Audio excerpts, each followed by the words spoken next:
para as empresas portuguesas, o futuro passará pela exportação.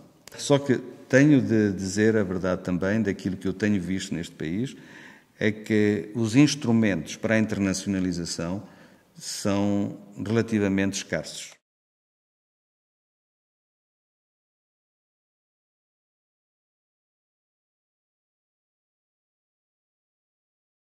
Portugal temos de reconhecer, é um país pequeno, com longas tradições históricas, com uma história extremamente importante, que é reconhecida por todos, além fronteiras, mas ainda nem tudo o que reluz em Portugal é ouro.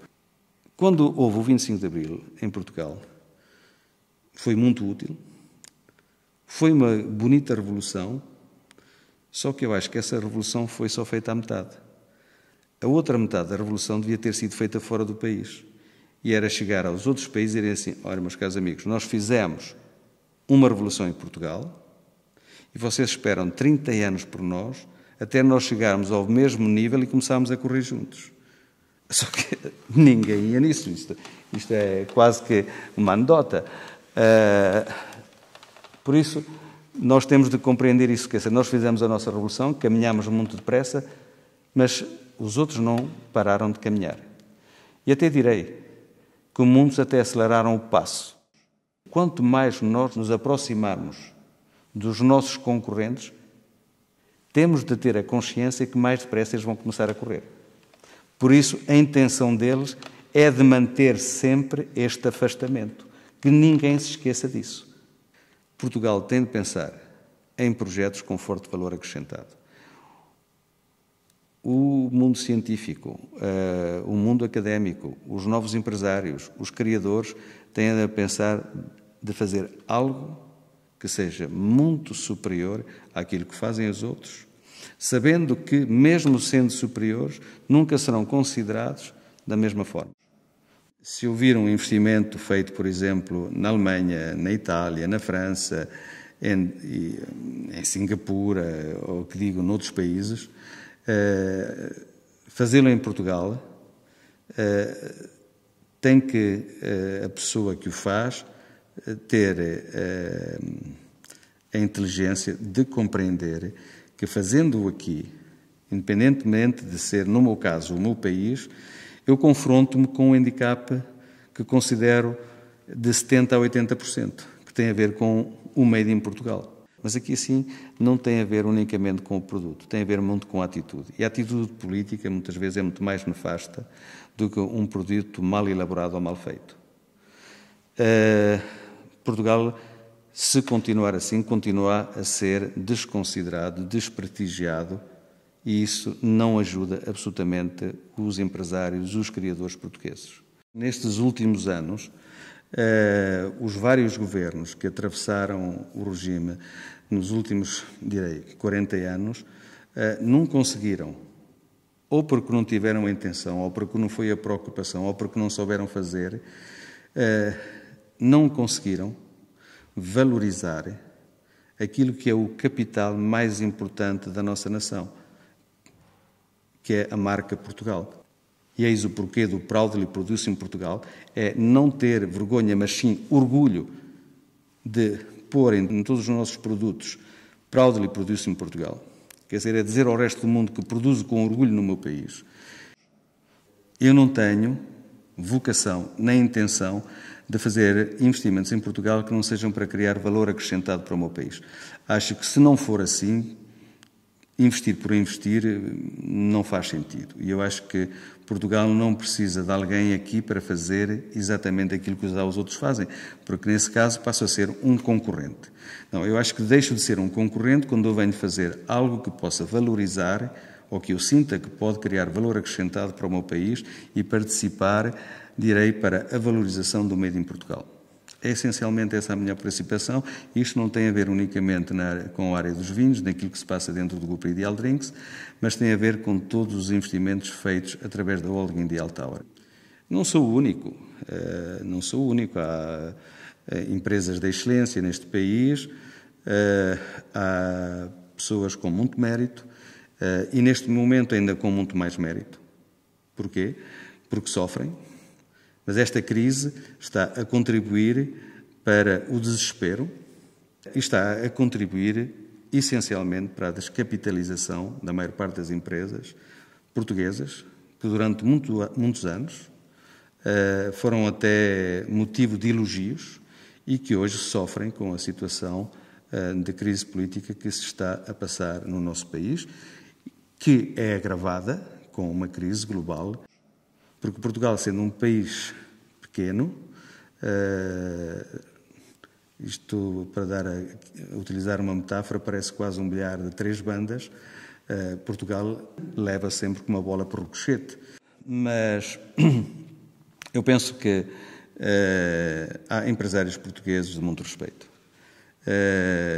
e que tenho um pensamento, neste momento, direi, carinhoso e solidário com aquilo que estão a viver. Não é fácil. E não lhes estão a tornar as coisas fáceis.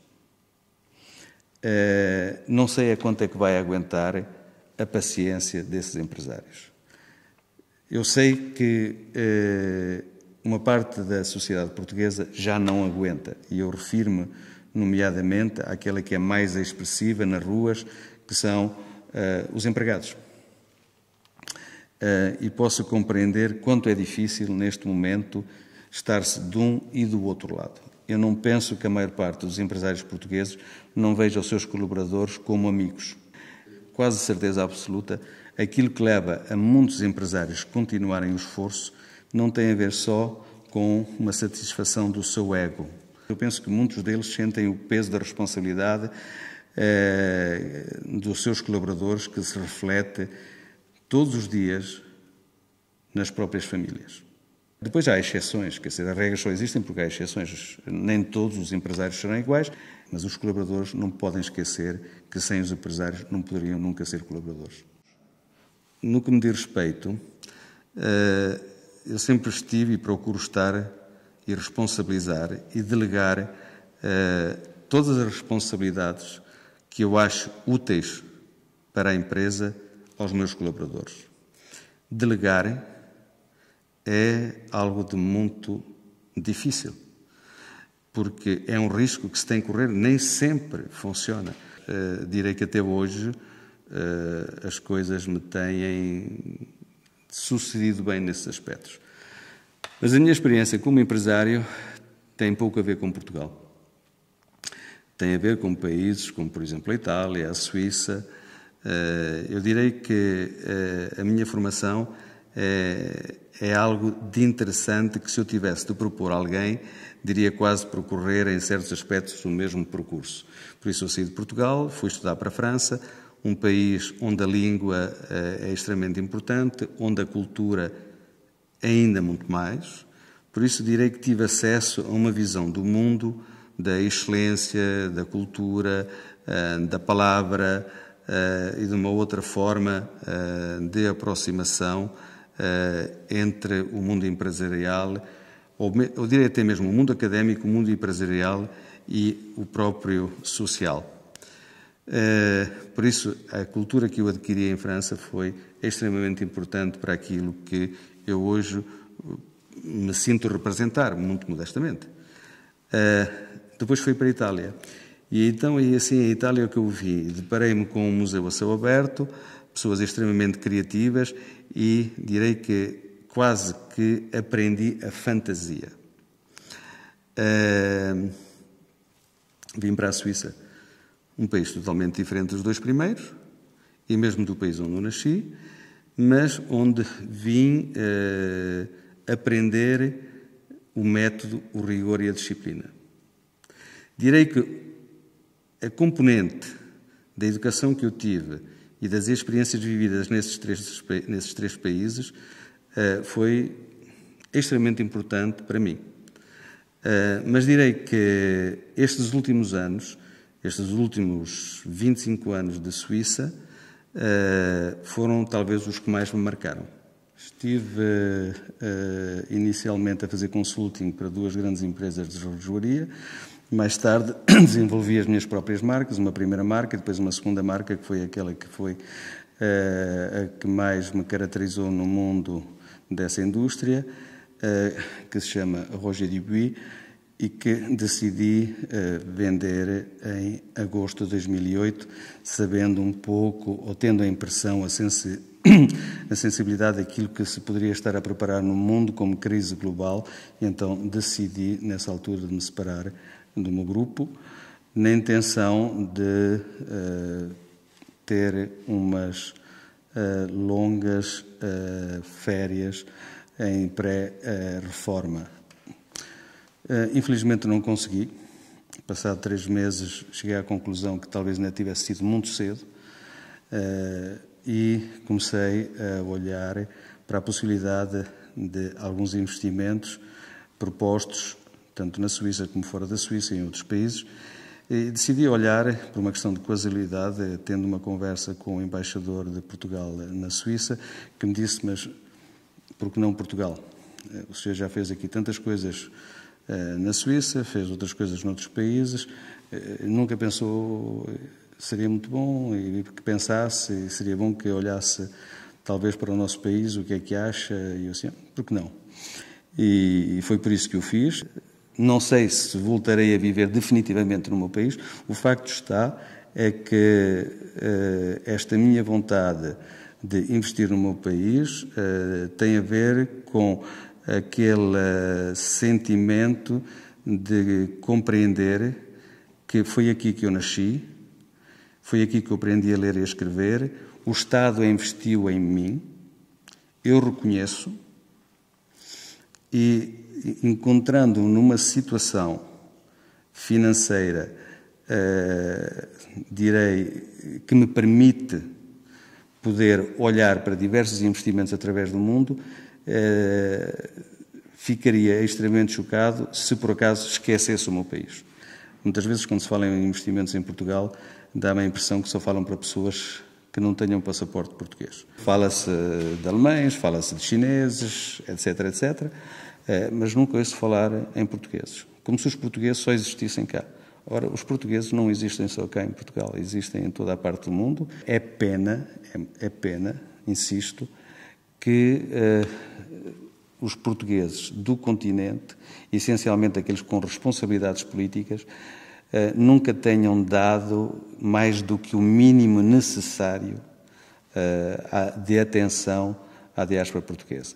A diáspora portuguesa tem um forte potencial, são pessoas com muito mérito, há grandes empresários, há pessoas que têm meios financeiros que podiam disponibilizar, se fossem acarinhados, se fossem motivados para participarem neste momento difícil que atravessa o país. Eu penso que tem de haver aqui, assim, uma convergência de ideias e de vontades ao mais alto nível, de forma sincera, pondo de lado todos os interesses político-partidários,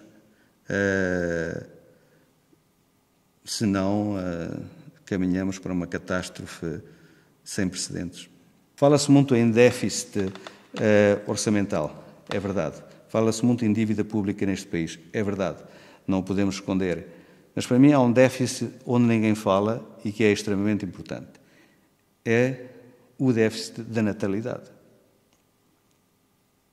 O déficit da natalidade é extremamente grave para o país. E eu posso compreender porque é que ele se encontra nesta situação. Porque fazer filhos, hoje, torna-se extremamente complicado. Não é só uma questão de amor ou de vontade, é apreciar uma conjuntura que não é propícia para se poderem partir para novos projetos dessa natureza. Mas amanhã vamos nos confrontar com uma população que envelhece, com menos juventude, com menos crescimento e que, por mais que se baixem amanhã os impostos, como somos menos e serão menos a pagar, os impostos serão sempre altos. Mas, bom, este momento que Portugal está a passar, espero que seja útil para que os portugueses possam refletir profundamente que não se interessar à política é desinteressar-se daquilo que pode ser o seu bem-estar futuro. Porquê? Porque isto passa por escolhas. Mas também dizer aos portugueses, aos meus compatriotas, que não é só o facto de votar em alguém que resolve os problemas.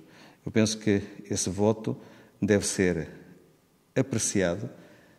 Penso que os portugueses quase que têm de fazer uma auditoria àquilo que tem sido a sua postura para com o país e dizer assim, porque é que eu votei neste e não votei aquele. Eu sei porque é que estou a votar, conheço o programa, não conheço o programa, seja que partido for, da esquerda, da direita, do centro, etc, etc. Porquê? Porque não se pode só dizer assim, eu voto em alguém e depois ele é responsável. Não, eu penso que nós temos de continuar a ser responsáveis.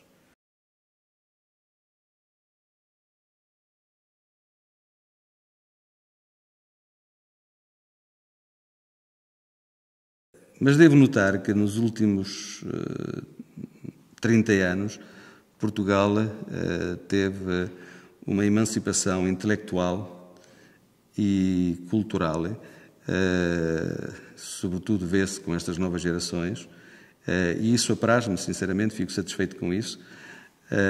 O que não fico satisfeito é que hoje essas gerações não têm onde trabalhar. As oportunidades são muito poucas. O que vai fazer com que, e é um conselho que eu dou a quem está a estudar, de ser ainda muito mais consciente de que tem de ser muito melhor, porque os momentos serão mais difíceis e muito mais seletivos. Por isso, se eu tivesse que dar um conselho a quem está neste momento nas faculdades e quem anda a estudar, procurem de ser o melhor possível, porque amanhã o trabalho não vai aumentar de forma a que chegue para todos, para os bons, para os medíocres e para os insuficientes.